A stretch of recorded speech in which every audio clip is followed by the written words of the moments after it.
this city that has 3 queer local election candidates that are friends and allies. 3 queer candidates are reshaping the political landscape in Lodi Township, Michigan, as they campaign for township council positions. Among them is Eric Roberts, not that Eric Roberts, a seasoned political organizer and former school board member running for township clerk. Then his husband, Finn Roberts, is running for township trustee. Wow, that one got me. And Leslie Blackburn, a local environmental activist, is also in the race. The trio is campaigning on broader concerns that affect all residents, such as water quality, environmental preservation, and township transparency, while navigating the added challenge of being open about their identities in a rural and often conservative area. Eric Roberts shared that the tipping point for him came after attending several township meetings where local water quality issues were brushed aside. Michigan. Eric Roberts said, "We have crappy water and no one was talking about it. Finn and I felt we had to take action by running for office to demand accountability."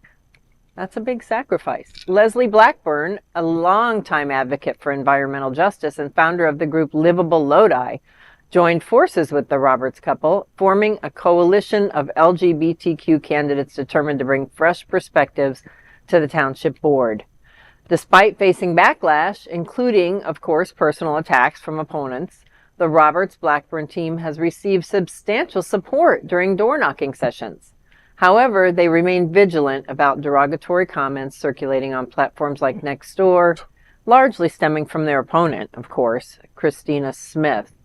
This is awesome. This is not a very big town, so 3 people in city government that are LGBTQ is probably a large chunk of the city government there. And it brings to mind for me how wonderful. Why not have them all? Were they not all straight last year? You know, Ruth Bader Ginsburg was once asked, well, when is it enough? When are there enough women on the Supreme Court? And she said, when there are 9. Mm-hmm. And I feel the same way about this. Like, why not? If they're the ones that care, let's go for it. Let's just make the whole town government queer. And they seem like such nice candidates. They're not like, you know, the buttoned up, super professional, latte liberal type. They're like going to try and talk at you. They're just everyday people, just hardworking, trying to like get into there and support their community. A little bit more working class than some of the queer candidates we've seen lately. Yeah. Mm-hmm. But also, you know, I think about like when I was the editor of Options magazine and the stories we do of queer candidates and the talk about the homophobia from their opponents. Even when I was dealing with Democratic primaries, the Democratic opponents would even door knock and say homophobic thing about their opponents. It's so common these days, and it disgusts me. So good for these 3. Keep calling out the homophobia and the transphobia and the queer baiting of your opponents.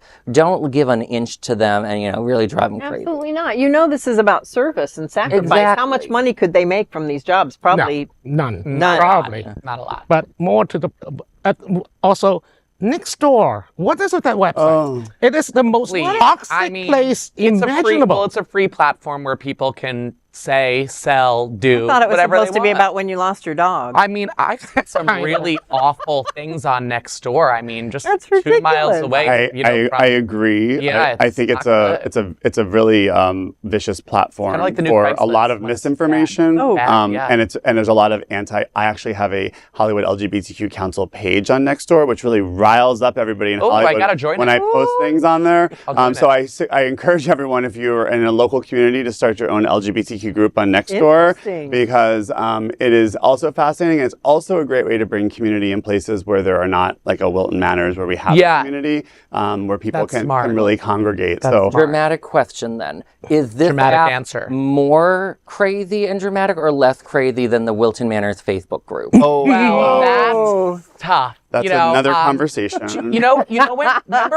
Remember when Craigslist was really seedy? Like it was like you could find whatever you wanted on there, and a little dangerous seedy. I think Nextdoor is like almost that. It's almost to that level. That was not the original intention. No, it wasn't. But it's you could also directly message with different users now. It's too much access. So I agree with you. Yeah. There's an LGBTQ plus South Florida group on Nextdoor as well. Yes. I wanted to add, and so join it. And I also just want to point out, what the hell is going on with water in Michigan? They're right next to a lake. What the hell? Like I said, Michigan again. Like Flint and now Lodi.